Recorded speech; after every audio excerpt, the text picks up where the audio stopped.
The crystal chandelier in the ballroom scattered shards of gold light, lighting up the crowd. 3 drinks in. The air was thick with alcohol and hollow flattery. The man who just claimed that VP seat. My husband, swarmed by sycophants, his face flushed with a drunken buzz, arrogant as if the whole world was already at his feet. Someone stirred the pot, yelling for truth or dare. The energy ignited fast. I knew it. A party game in this setting was just another flex of power in disguise.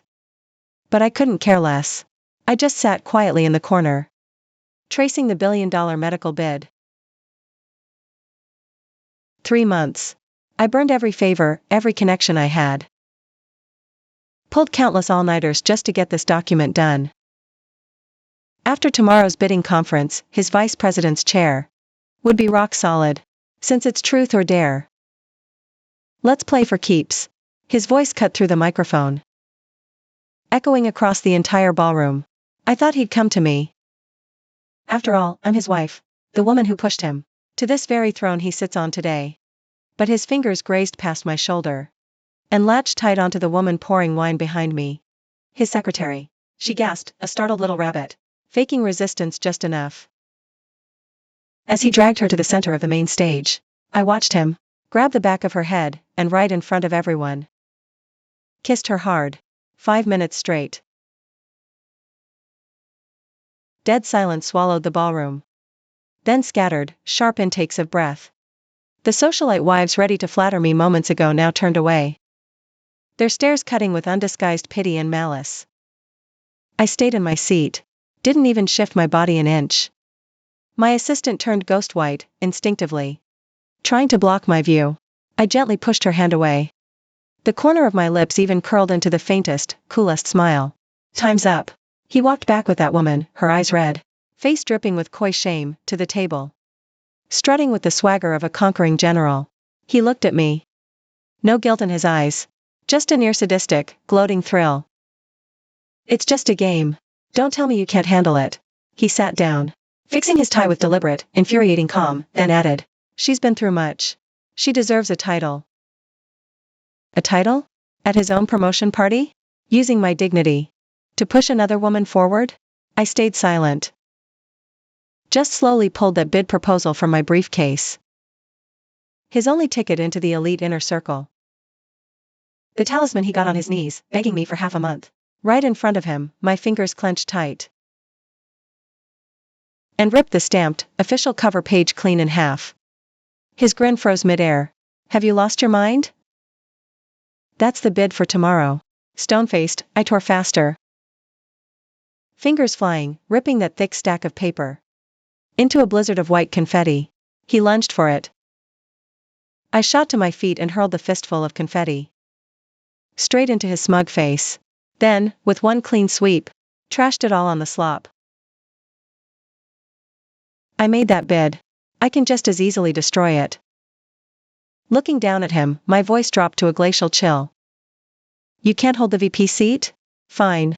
Then get the hell out of it. The blood drained from his face in an instant. The bone-deep inferiority he could never shake finally clawed through his mask of polished charm. Eyes lasered on the garbage slicked with grease and stale wine. Gasping, throat clenched. Are you insane? Do you have any idea the pressure old mister he put on me for that? You've just trashed it. What do I show tomorrow? His little mistress was petrified, too. That delicate, doll-like face, still flushed from their kiss moments ago, now drained bone white. She shrank behind him, still white as a ghost. Gripping his jacket, I sat back, casually lifting my glass of warm water for a slow sip. Use your epic love confession. Go pitch that. She's been working so hard for 5 years. You love her that deeply. Surely her business skills can pull off a miracle? A $10 billion deal shouldn't be any trouble. For a true love like yours, right? This is personal. Pure spite. He slammed the table, the violent crack of the sound instantly killing every whisper in the banquet hall. A soft laugh escaped me as I set my glass back down. With a sharp, crystal-clear clink. Personal?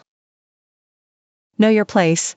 The core data in that proposal Every supplier channel. I built it all. Call after call. All of it. You did nothing but sign your name. I rose to my feet, calmly eyeing the shocked crowd. Please, everyone, don't mind us. Mr. Goose had a bit too much tonight. He's off. I glared. Tomorrow.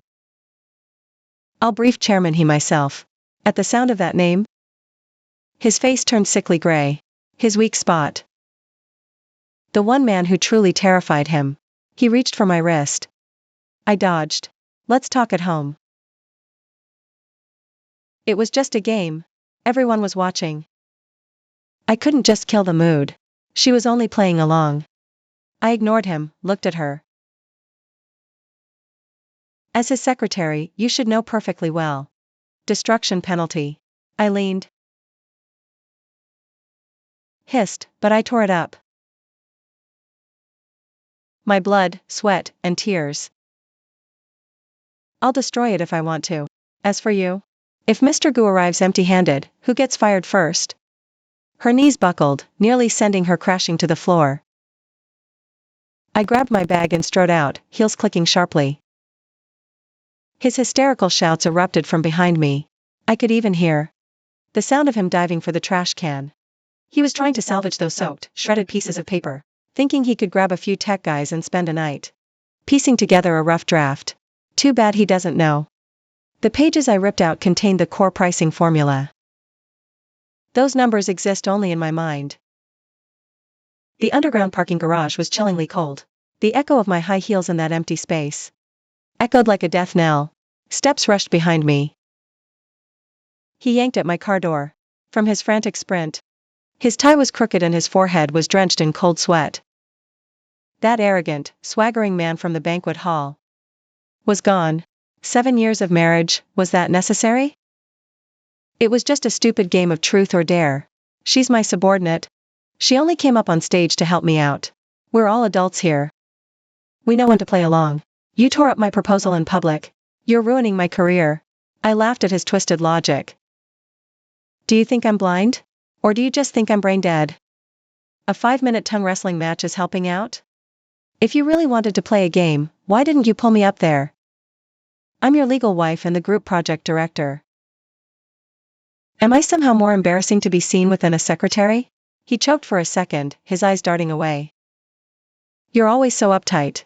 I was afraid you wouldn't play along. And I'd lose face before my staff. She's weak, she won't refuse me. So you just felt perfectly entitled to trample all over my hard work? I cut him off, my voice low but every word landing like a hammer blow. That proposal took me 3 months. Do you really think you got that vice president position on merit? By your pretty face, or that pathetic tolerance? He went pale. That was his one sore spot. Don't you dare stand there acting all high and mighty. Your family gave me a platform, yes, but all these years, I've been busting my ass too. You tore up the bid proposal. If Chairman he drops the axe tomorrow, do you really think you'll escape clean? Your group property too. I looked at him and saw how alien and cheap he'd become. You seriously overestimate yourself. I started the engine. The roar of the motor instantly drowned out his pathetic bleating. I'll be at the bidding conference. But that proposal will never reach your briefcase. What's that supposed to mean? It means if you want to hold on to that position, go back right now and mobilize every connection you have. See if you can pull an all-nighter and cobble together a presentable draft by dawn. And as for that woman, since she's so obliging, let her keep you company while you do it. One all-nighter. I hit the gas. The car lunged forward. Tires grazed his shoes as I sped off. In the mirror, he was like a stray dog that had been thrown out, shaking his fist furiously at my taillights. He still didn't get it. What I tore up wasn't just paper. It was the last shred of patience I had for him. The car was quiet. Just the low hum of the engine. I parked in the shadows by the river, my fingers trembling slightly as I opened my phone. On the screen lay an audio file. It was a live recording, transmitted wirelessly from the bug I'd planted in his office just half an hour ago. I put in my earbuds. His suppressed, ragged breathing flooded my ears instantly. Behind me, that woman sobbed shrilly. What do we do? She tore up the bid proposal. Conference is at 8 a.m. tomorrow. What are we going to do? Stop panicking. He slammed the table, his voice laced with vicious resolve. She's nothing without her family connections.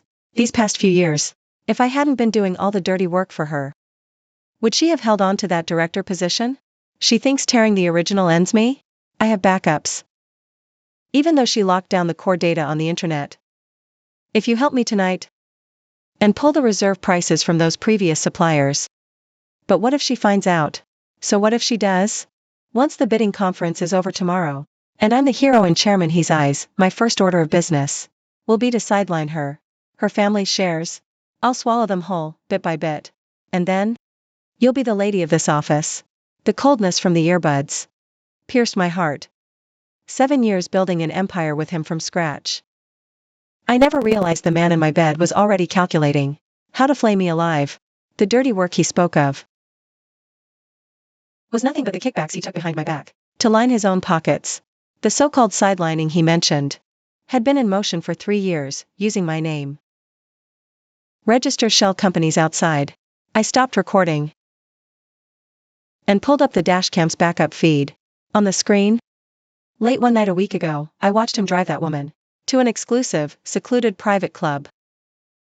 They tangled in the car 10 minutes. Before she left, he tapped her nose gently. Hold on a bit longer. Once I secure control of that billion-dollar healthcare project, I'll send you abroad to get a new identity. When you come back, she won't even be fit to kiss your boots. I stared at the face on the screen, a face so familiar yet so alien, and suddenly felt a violent churning in my stomach. A wave of absolute disgust washing over me. Instead, I felt an eerie, almost terrifying calm. That kiss at the gala tonight. It was never about some damn game of truth or dare. It was his pledge of allegiance to that woman. He thought, with victory in his grasp, he could finally, openly, humiliate me. He thinks he has me by the throat. But he forgot. Every last shred of his power came from my family. I dialed a private number. Tomorrow's bidding conference. I want to add an unscheduled compliance review. A gift. For an internal matter at the group. A very special one. I hung up, found a cigarette in the center console. And didn't light it. If he wants to play with fire, let's see who gets incinerated first by these billion-dollar flames. 3 a.m. The front door's smart lock chimed. I was sitting in the dark, alone in the living room armchair. He stumbled in, a gust of cold air swirling around him, reeking of stale smoke and cheap perfume. Unsteady. Clearly, he'd been at the office all night, frantically trying to salvage the ruined bid proposal.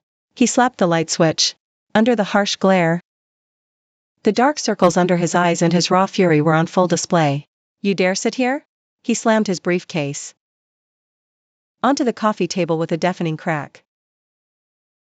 Do you have any idea? She cut her hand on the shredder trying to fix your mess. You're a director. And think of nothing but jealousy? Do you even deserve your title? I slowly lifted my head, meeting his self-righteous, accusing glare head-on. Fix. Was she fixing the bid? Or were you trying to patch up your failing vice presidency? A cold smirk touched my lips, my eyes completely dead. Don't dress up your filthy affair as an act of heroism. She cut her hand because she's incompetent. What does that have to do with me? He stormed over, jabbing his finger at me, using height as leverage. Don't think I don't know what you're plotting. You just want to make a fool of me in front of Chairman He tomorrow. I'll have you know, I've already rebuilt the proposal draft. At tomorrow's bidding conference, watch me cut you out. Is that a fact? Then good luck.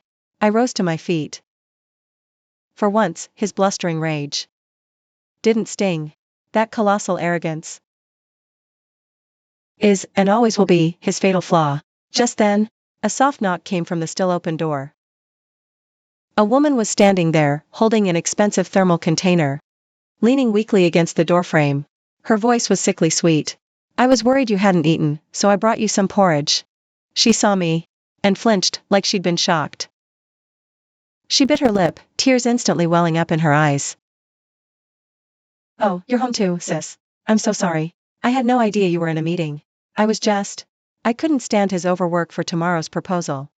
Honestly, he's wearing himself into the ground. As she spoke, she angled her body ever so slightly, revealing a mark on her neck. A fresh, red mark. And that was no mosquito bite. That was a trophy from their little office affair just moments ago. She slid papers right in front of me. A bid proposal obviously pieced back together from shreds. Underneath the container of porridge. She looked at me. A sense of absolute, smug victory burning in her eyes. Sis. He said your family's debt to you from the past. He's going to repay you double. It's time he has a career of his own now. I stared at that patched-up, hole-riddled proposal. Then back at her face, a mask of pure ambition. Repay me double? I walked over and let my slender fingers brush against her cheek. She flinched back a step in shock. I hope you can stand behind him so defiantly. In that bidding hall tomorrow. He let out a cold scoff and pulled her into his arms. Staking his claim like a king. You're a relic. In this world, connections will only get you so far. You also need brains. See you tomorrow. I watched them. She cuddled into the guest room, giggling triumphantly. They thought I'd shredded the original. What they didn't know was that the proposal I threw in the trash was the booby trap I'd planted all along. The next day, in the top floor bidding hall of the group's headquarters.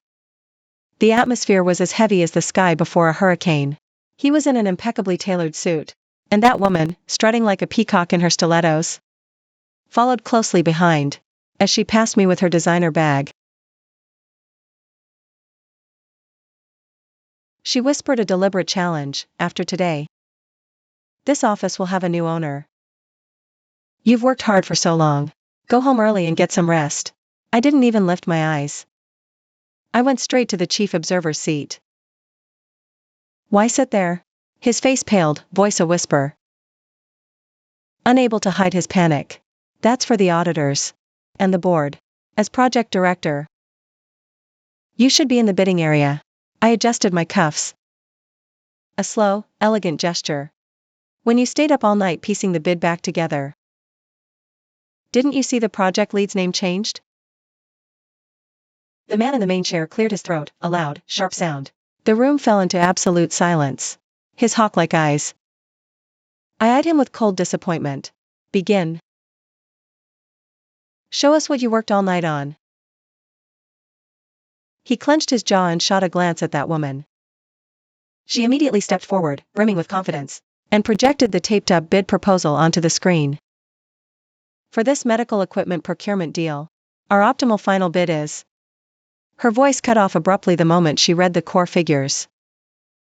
The screen numbers were a suicide note I left. Ridiculously low, so low that anyone sensible knows it's burning money.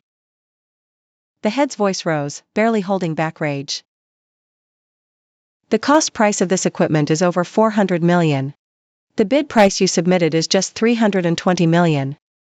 You want the group to lose 500 chasing ghosts, or are you just... The entire board meeting is made up of fools? Thunderstruck, he lunged at the computer, his fingers trembling violently. Impossible. The bid price she gave me was clearly 480 million. This data's wrong, someone's tampered with it. I stood up, pulling out a pristine, official bid proposal. With gold lettering, slid it to the head. This is the final NANS Medical Group joint bid. As for the copy in Vice President Goo's hand, it's a discarded proposal he fished out of the trash can last night. Too busy confessing at the party to check. That draft was bait I specifically set out for an internal compliance test. The room erupted into chaos. He stared me down, eyes bloodshot. Humiliation pushed him to the brink. You framed me. You deliberately tore up the real one to make me pick up the fake. You chose the contents of a trash can yourself, didn't you? I let out a cold laugh. And it's not just the bid proposal. The people by your side are the same, trash. The terrified woman dropped her case, paper shreds flying out from inside. That was the evidence she'd so carefully pasted together last night. Now, it had become the most pathetic joke. She dropped to her knees, scrambling frantically to pick up the scattered scraps of paper. A total humiliation. What does this mean? He was still struggling, still clinging to life, As he pointed at the screen, his eyes bloodshot, and roared. Even if my bid proposal is a discarded draft. Why didn't you speak up? You watched me pull an all-nighter. Watched her strain to fix it, just to see me fail before chairwoman he. Painstakingly fix it? I sneered. And pulled a few high-resolution printed photos from my folder. Tossing them directly onto the display table. The photo showed him, at 2 a.m. last night, right in his office. Cuddling intimately with that woman. Both of them were in a state of undress, with the running shredder clearly visible in the background.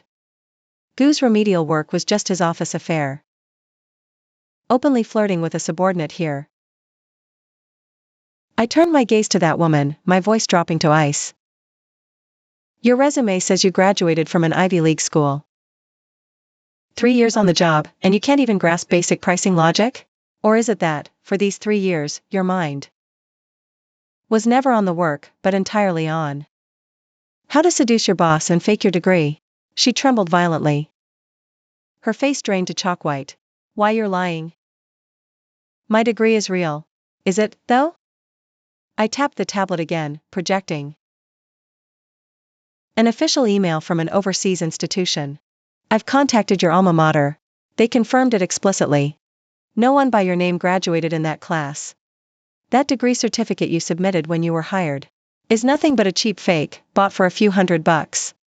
Her knees buckled, collapsing completely to the floor. Her crafted persona, elite, gentle,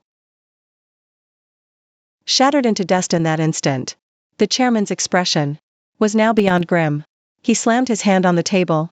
His voice a low, commanding growl. This is the incredible partner you said has been silently supporting you? A parasite who faked her way into this company. Yet she lures execs into fraud and sabotage? He opened his mouth, but no sound came out. He turned his head to look at her. Gone was last night's tenderness.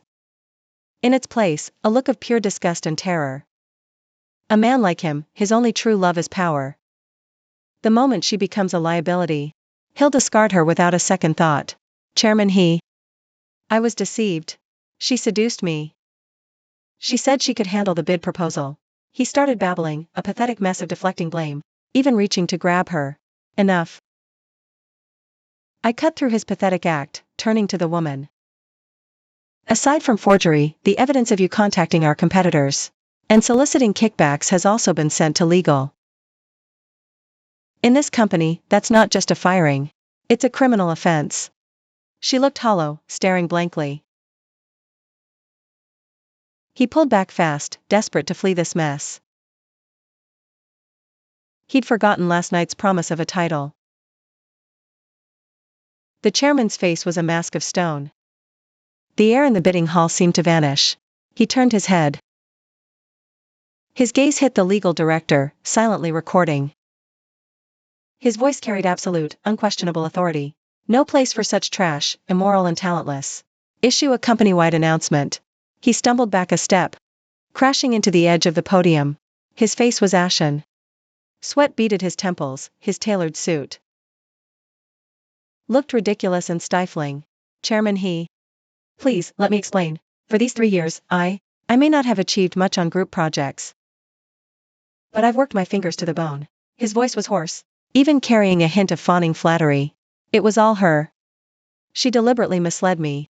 So I'd make a mistake at such a critical moment. I was set up by her. Set up? A cold laugh came from the head seat. She furiously hurled the documents at his chest. She set you up. To kiss your secretary at the party? She set you up. To embezzle company funds to buy that woman. A $20 million mansion? Or did she set you up to set up a shell company behind my back? To hollow out group assets? Thick bank statements and business registration files scattered on the floor. He glanced down and instantly froze. Those hidden transfer paths, the identities of the nominees. Every single one was a fatal noose around his neck. He thought he'd pulled it off flawlessly. But little did he know, right under my nose, his every move was utterly transparent. Security. Get him out of here. From this moment on, he is no longer the vice president of this group. Strip his options and hand him to the Justice Department. The person in the head seat didn't even spare him another glance, as if disposing of a piece of unsightly trash. 2 burly security guards moved in swiftly, flanking him on both sides. Help me. I was wrong. I was blinded by greed. The moment he was dragged out of the hall, he wailed desperately. We're not divorced yet. The family name can't be ruined because of me. After 7 years of marriage, have some mercy. I stood on the steps, looking down at him from above, with nothing but absolute disgust in my eyes. Mercy? That dried up when you kissed for 5 minutes last night. As for our reputation, the family name will only get better once a parasite like you is purged. That woman, huddled in the corner, tried to slip away in the chaos, but police outside blocked her escape. Inside the hall, the expressions of the watching executives shifted dramatically. They fell silent out of terror, too scared to even look up at me. Half an hour ago, they were still scheming in their heads about how to suck up to this newly promoted VP, and now, all they could do was watch, as he was thrown out like a stray dog. I turned around and bowed to the head. My assistant will follow up on the remaining handover matters. I walked out of the building. The harsh noon sun made me squint. A text from my lawyer popped up on my phone. The divorce settlement has been delivered to the opposing counsel. All properties and funds under my name are risk isolated. This 7-year-long illusion had finally evaporated completely under the scorching sun. 3 hours since they took him away. I sit in my top-floor office. 3 pre-signed expatriation documents lay in front of me. My assistant pushes the door open and gets straight to the point. Plane tickets and passports are ready. Your parents. They're headed to the airport. Flight leaves in 2 hours. Direct to Vancouver. The domestic asset liquidation is in its final stages. Those shell companies under his name? Nothing left but a mountain of debt and breach of contract penalties. My fingertips tap rhythmically on the desk. I watch the shrinking city skyline outside the window. He thought he was embezzling funds, using that woman to connect with those so-called overseas suppliers. He thought he was building an escape route for himself. He had no idea that every one of those suppliers was a trap I laid. Every contract he signed was just a smokescreen for my capital exfiltration. He wanted to gut my power? I handed him a completely burned out shell. Her status? I ask. Causing chaos at the detention center. Claiming she's pregnant, demanding medical parole. A look of contempt flickers across my assistant's face. But I pulled her medical records from the last 6 months. She had a tubal ligation procedure 3 months ago. That pregnancy is just a desperate bargaining chip. I laugh coldly. She calculates even her emotions. Just then, my phone explodes with violent vibrations. It's him, calling with his lawyer present, making one final plea. I pick up and say nothing. Just listen, those debts, the shell companies. What the hell is going on? Why am I listed as the co-signer on every single liability? His voice is nearly unhinged. A desperate, ragged scream. And my parents' house, the house they live in, why was it seized by the courts? You can't be this ruthless. That's my family's lifeblood. I bought that house with my own money. So what makes you think you were ever entitled to it? My voice is calm, completely flat. Those debts? You signed them yourself, wrapped up with her in the office. You said you wanted to give her a legitimate title, didn't you? Well, consider that debt your shared marital property now. You're insane. You've been scheming against me for 3 years. He finally catches on. His voice trembles with a fear he can't quite believe. You started betraying this marriage 3 years ago. I hang up immediately, pop out the SIM card, and toss it into the shredder. 3 months ago, I finalized my parents' immigration paperwork. Our roots run deep. Cutting ties means bleeding dry. It was time for a swift, clean cut. That vice president title of his was the last shred of dignity I threw him. A pity, really. He wasn't just after my family's flesh. He wanted to shatter our bones. Let's go. I grabbed my light travel bag and took one last look around. The scheming office was behind me.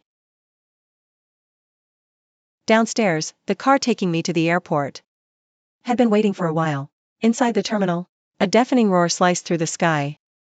As a Boeing jet lifted off, carrying my parents across the ocean, I sat in the VIP lounge.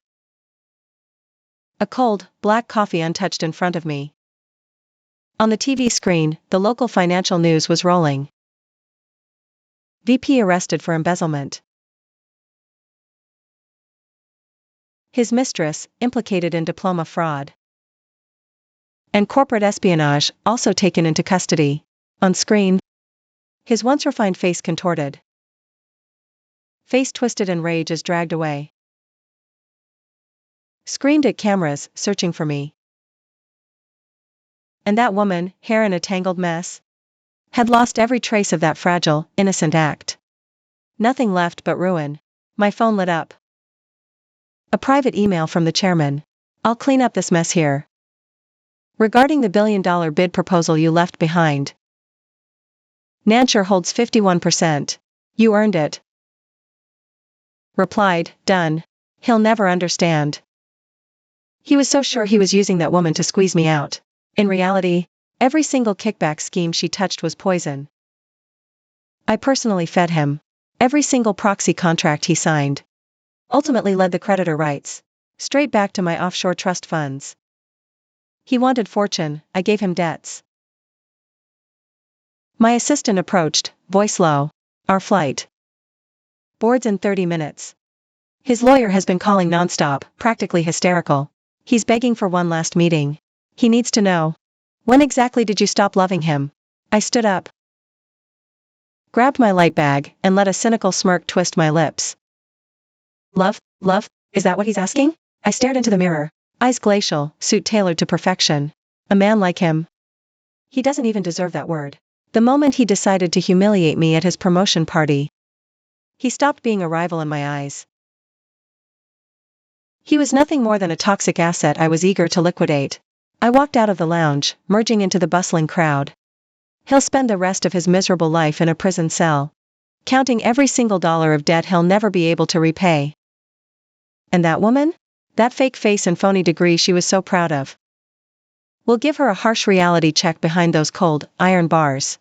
At 32, my life is finally clear. 7 years of this farce. I'm leaving with 10 billion in confidence. To embrace a real life.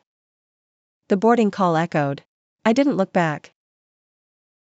I walked towards the gate. Behind me is a ruin of devastation. Ahead of me is the radiant horizon.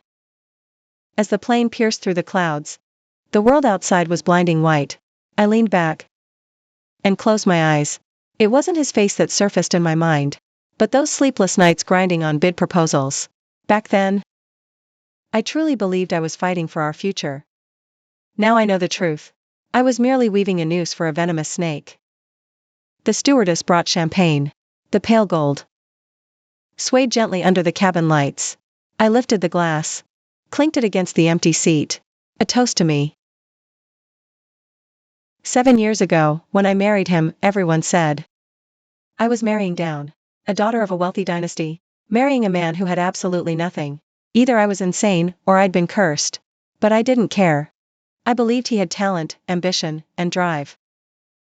I believed that if I just gave him a platform, he would soar. I was wrong. He had talent. But it was the talent for manipulation. He had ambition. But it was a devouring ambition. He had drive. But it was ambition that clawed upward while crushing on the people beside him. In those first few years, he played the role perfectly. Gentle, caring, devoted, polite to all. He'd bring late-night snacks. Call me 3 times a day on business trips. And stage little surprises on our anniversaries. My mother once said to me, "Looks like you finally got it right." And I thought I had gotten it right. Until the day I inadvertently saw his phone. It was a message he had already deleted, but unluckily for him, I'd glimpsed it right before he wiped it. The content was simple. Just one line. Honey, same place tonight. I miss you. The sender's name was a woman I had never heard of. I didn't confront him on the spot. I chose silence and observation. From that day on, I started tracking his every move, scrutinizing every expense at home, and analyzing his relationship with everyone at the company. 3 months later, I uncovered the woman's identity. His secretary. A corporate fraud. With a fake degree and fabricated resume. They had been together for 2 years. Which means, by year 5, he was already cheating. But I didn't make a sound. Because I knew, just one mistress wasn't enough to utterly destroy him. I had to wait. Wait for him to commit a much larger sin. I waited for him to expose himself completely, for him to dig his own grave with his bare hands. That wait took 2 years. For 2 years, I watched him embezzle funds. Watched him set up shell companies. Watched him back himself into a corner, step by step. I even deliberately created opportunities for him. Let him believe his plan was flawless. Every single backroom contract he signed. I was right behind him, paving his road to prison. He thought he was the cleverest hunter. Little did he know. He was the dumbest prey of all. The plane cruised steadily. Outside the window, the clouds had parted, revealing a brilliant blue sky. I opened the tablet in my carry-on. On the screen was a brand new business plan. It wasn't for anyone else. It was for me. Leaving that man behind, leaving that viper's nest of schemes. My life is only just beginning. At 32. I have billions in assets, top-tier connections, a razor-sharp mind. And the guts to start over. This isn't failure. This is rebirth. A message buzzed on my phone. It was from an unknown number. Sis. I know I messed up. Please, let me go. I really didn't know he would get busted. I just wanted to marry a rich guy. I never meant to hurt you. Please, I'm practically still a kid. Just let it go, okay? I glanced at it. No reply. Deleted. A kid? A 26-year-old kid? That's a new one. Then, another alert. A call from the detention center. I hesitated for a second, then picked up. It's me. His voice was so hoarse I could barely recognize it. Are you really going to be this cruel? I said nothing. I thought we had something real, even if I screwed up. 7 years. 7 years of marriage. Don't you have a shred of feeling left? I stayed silent for a few seconds, then spoke. Do you remember our wedding anniversary? Silence on the other end. Do you remember my favorite flower? Do you remember my mom's birthday? Do you even remember where we went on our first date? 4 questions in a row. He couldn't answer a single one. His silence said it all. You say I have no heart? What about you? Did you ever have one? If you really gave a damn about this marriage, why were you in our house, in my bed, screwing another woman? If you really cared about me, why were you setting up shell companies behind my back? Scheming to drain my family's assets? They're ready to feast on our assets. If you really cared about this relationship, why would you publicly humiliate me at your promotion party? I took a deep breath, my voice cold as ice. You never cared about me. All you ever cared about was power, money, and status. I was just a tool for you to climb higher. And the moment you thought you'd reached high enough, you tried to kick me away. Too bad you forgot. How high you climbed was always up to. How high I'd let you climb. Not anymore. I hung up the phone, powered it off. Stuffed it in the seat back pocket. The plane descended. The clouds outside the window grew thinner, revealing the outlines of a city below. That was Vancouver. A brand new city. A brand new country. A brand new start. Walking out of the airport, my parents were already waiting at the exit. My mother's eyes were red-rimmed. But she didn't cry. My father patted me on the shoulder and said only, "It's good to have you back." Yes, it's good to be back. Home, I watched strange scenery pass by. Deep inside, there was an indescribable peace. No anger. No sadness. Not even the satisfaction of revenge. I just felt relieved, like I had shed a heavy set of shackles. Shackles I had carried for 7 years. In those 7 years, I lived as others wanted. I was gentle, virtuous, magnanimous. I could tolerate his late nights, his lies, his betrayals. I thought, as long as I was good enough, he would come back. But I forgot, a man who wasn't drawn to you for who you are in the first place. Will never love you just because you're good enough. He loved my resources, connections, power. And those? From the moment he betrayed me, they were no longer his concern. 3 days after we arrived, news came, he was indicted on multiple charges, including embezzlement of company funds, embezzlement and fraud. Billions involved. That woman was also prosecuted as an accomplice. In detention, they turned on each other instantly, fighting relentlessly. She seduced me. He told the police. He threw himself at me. She told the police. The passion and so-called love they once shared, shattered by self-interest. This is true love? Fragile and defenseless. I closed the email, picked up my coffee, watched the sunset blaze. Golden light spilled over the city, painting everything in warm hues. A week later, I received an express package from back home. I opened it. It was a thick stack of documents. Every contract he had signed using that shell company, each one bearing his signature. I flipped to the very end and found a handwritten note. It was one line, your divorce settlement. The court has approved it. You're free. Those 3 words. Like a key, unlocking the final set of chains. I smiled at my reflection.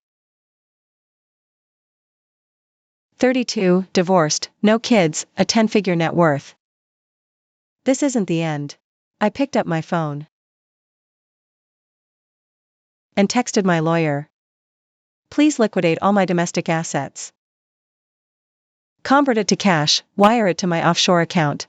From this day on, that country, that city, that man, none of them exist to me anymore. Message sent. I pulled out the SIM card and tossed it in the trash. From now on, no one can find me. The woman who gave up everything for a man? She's dead. I am a phoenix, rising from the ashes. A ship, riding the wildest waves. A force that no storm can break. The sun set outside, and one by one, the stars began to show. I leaned on the balcony, gazing at the strange city. Felt an indescribable sense of home. Not because there's someone here waiting for me, but because there's no one here hurting me. I started mapping out my new life. Buy a house, renovate, learn English, get my driver's license, register a new company. Every day was hectic and fulfilling. I'm no longer someone's wife, no one's accessory. I am just me. An independent, free, powerful woman. 3 months later, my new company officially opened. Focusing on medical devices. Same as before. But this time, every single share is under my name. No partners. No investors. No one gets to tell me what to do. On opening day, a lot of people came. Former business partners. My parents' friends, new faces. Everyone toasted, the energy was electric. I stood on the stage, looking at all the smiling faces below, and a wave of emotion hit me. A year ago, I was at that man's promotion party, watching him kiss another woman. A year later, I'm on my own stage, owning everything that's mine. Fate has a strange sense of humor. It hands you hope when you're at your most desperate, and slams you down when you're riding high. All you have to do is stay clear-headed, no matter what. And never, ever give up on yourself. After the launch, my business grew with my network. Became my superpower. Orders flooded in like a blizzard, and the numbers in the account grew every single day. In less than 6 months, the company was the undisputed leader in local medical supplies. Someone asked me the secret to my success. I just smiled. I only said one thing. Never put your fate in someone else's hands. That lesson cost me a 7-year marriage, 5 years of betrayal, 3 of schemes. The cost was high, but the reward was even greater. Just when I thought everything was finally settled, an unexpected piece of news shattered the quiet. I was in my office handling paperwork that day, when my assistant knocked and walked in. She looked odd. Someone's here to see you. Who? It's your ex. My pen paused for a beat, then I kept writing. Tell him to leave. He says if you won't see him, he'll wait at the entrance indefinitely. Then let him wait. I said without looking up. At quitting time, I left the building. He stood by the curb. He thinned out, no trace of his old arrogance. It had been replaced by sheer exhaustion and defeat. His hair was more than half gray, his eyes sunken. He looked at least 10 years older than he was. He saw me come out. His eyes lit up, and he rushed over. I know I have no right to be here. But I still wanted to see you. I didn't look at him. I headed to the lot. Heard you started a company. And you're doing really well. He followed me. A kind of indescribable complexity in his voice. I came to say I'm sorry. I stopped. Turned around to face him. Sorry? Do you really think a simple sorry can undo everything you've done? His face went rigid. His lips trembled for a moment, but no words came out. Do you know what I hate most about what you did? I looked him right in the eye. It wasn't you sleeping with that woman. It wasn't you scheming against me behind my back. It wasn't even you humiliating me in public. What I hate most is that you made me feel like those 7 years of effort. Just a joke. While I worked nights on bids. You dated her. While I begged for favors. You were figuring out how to sideline me. I thought. We were fighting for a future together. And you were planning my exit. Do you have any idea what I lost in those 7 years? I lost friends. I lost opportunities. I lost myself. I poured every ounce of energy and resource into you. And what I got back was betrayal and lies. My words drained all the color from his cheeks. I know I messed up. I know I never deserved you. But I just wanted to tell you I'm sorry. I'm not asking for forgiveness. I just what? Just here to soothe your guilty conscience? I let out a cold laugh. Then save your breath. I don't forgive you. I never will. You can go. He froze, stone still. He froze. I stepped back, paused. Those debts? Never pay them off. But rest assured, I won't push the courts to lean on you too hard. Only alive can pay. If you die, all that money would just be gone for good. With those words, I left. A sob behind me. But I didn't turn around. From that moment on, I never saw him again. Day by day, the weeks and months slipped by. My company put down roots in Vancouver. Then spread to Europe, Asia. 3 years later, I had become a leading figure in the healthcare industry, gracing the covers of every major business magazine. Once, during an interview, a reporter asked me, "What do you think was the biggest turning point in your life?" I thought for a second. It was at a gala. Seeing my ex-husband kissing another woman. Reporter paused, awkward. I smiled.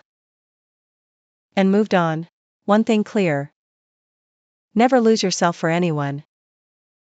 Because the second you abandon who you are, you forfeit the right to be loved. It took me 7 years to learn that lesson. It cost me dearly, but I am grateful. Learned in time. After the interview aired, it triggered a massive response. Someone edited that segment into a clip, went viral. In comments, thousands of people were saying the same thing, so true. Never lose yourself for anyone. Reading through the comments, a warm feeling welled up inside me. It turned out, my story wasn't just my own. It was the story of millions of women. Millions. Who lost their way in a marriage, and in the end, found themselves not alone in this fight. The year I turned 38, I got married again. He was a gentle, well-spoken man in his middle years. A hospital director. Poor but kind. Not romantic, but solid. No sweet words. But on rainy days, he would be there with an umbrella. When I worked late, he would cook for me. When I was tired, he would rub my shoulders. Most importantly, he loved me. Not the network that came with me. Not my money, but just me. Simple ceremony, few close ones. When the pastor asked if I would take him as my husband, I didn't hesitate for a second. I just said, I do. I do. Not out of impulse, but because I was certain. This was a man who was worth it. After the wedding, he and I sat in the courtyard, gazing at the stars. He suddenly spoke. You know, the very first time I saw you, I had this feeling that you were a woman with a story to tell. I smiled. When I learned about your past, my heart ached for you. I thought, a woman this powerful, how brutal must the storms have been that forged her into who she is now? I leaned my head on his shoulder and said nothing. Yes, I've weathered the storms. But those storms are exactly what made me who I am. Without that failed marriage, I would have never known I could be this strong. Without his betrayal, I wouldn't have learned how fearless it is to walk away from someone. Without that public humiliation, I wouldn't know that dignity is worth more than love. So, I have no regrets. Not that I don't regret marrying that man, but I don't regret living through it. Because those experiences taught me how to love myself, how to be independent, how to rise in the face of adversity. The night grew late. Yard silent, stars above. And my mind suddenly drifted to that night, many years ago. That night I drove to the river alone, listened to that recording, and made the most important decision of my life. That decision changed my destiny. And now, sitting here, a man who loves me is by my side. I have enough money in my pocket, enough knowledge in my head, and enough confidence in my heart. This is the happiness I wanted. Not attached to anyone, not reliant on anything. Completely, entirely, mine. The sky outside the window is bright. A new day begins. I stretched, and sent my assistant a message. What's my schedule today? The assistant replied instantly. Board meeting at 9 a.m. Supplier meeting at 11. Site visit at the hospital at 2 p.m. and a charity gala tonight. Your presence is required. I checked the time. Still early. Okay. On time. Suit, makeup. Mirror, resolute eyes. A faint smile. An aura of unshakable composure radiated from her. This is who I am now. No longer someone's wife. No longer a stepping stone. I am me. The one and only. Irreplaceable. As I walked out the door, my husband was waiting. He draped a coat over my shoulders, kissed me gently on the forehead. Go get dem. Yeah. Go get dem. Car out. Sunlight warm. Window down, deep breath. The air held a scent that was crisp and sweet. That's the scent of freedom. The scent of a rebirth. The scent of joy.